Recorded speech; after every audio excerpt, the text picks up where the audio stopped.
చాలండి, ఇంకా గణపతిని నిమజ్జనం చేయాలి. సంతోషం. కలెక్టరేట్ ఎంప్లాయీస్ కు ప్రత్యేక ధన్యవాదాలు. చాలా చక్కగా కోలాటం నిర్వహించారు. కర్నూలు రేంజ్ డిఐజీ శ్రీ కోయ ప్రవీణ్ గారికి గణేష్ మహోత్సవ కేంద్ర సభ తరఫున స్వాగతం తెలుపుతున్నాం. జిల్లా ఎస్పీ గారు విక్రాంత్ పాటిల్ గారు డిఐజీ శ్రీ కోయ ప్రవీణ్ గారిని ఆ విగ్రహ నిమజ్జన కార్యక్రమంలో పాల్గొనవలసిందిగా ఉత్సవ సమితి తరఫున వారికి విజ్ఞప్తి చేస్తూ ఉన్నాం. విగ్రహాలు తీసుకొని రావాల్సిందిగా మనవి.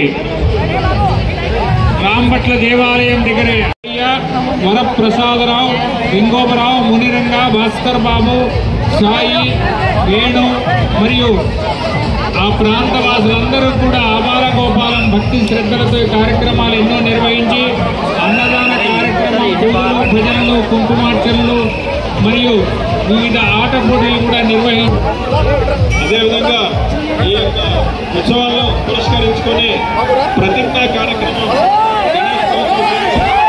ప్రతి మండపానికి కూడా ప్రతిజ్ఞ చేయించింది. ఆ ప్రతిజ్ఞా కార్యక్రమం నిర్వహించవలసిందిగా శ్రీ భానుప్రకాష్ గారు, విశ్వేంద్ర ప్రసాద్ ప్రాంత ప్రచార ప్రముఖ్ వారిని కోరుతున్నారు.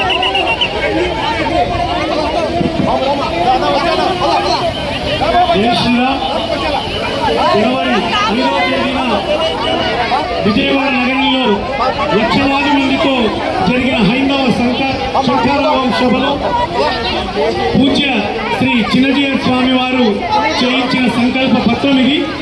మనందరం కూడా సంకల్పం చేద్దాం.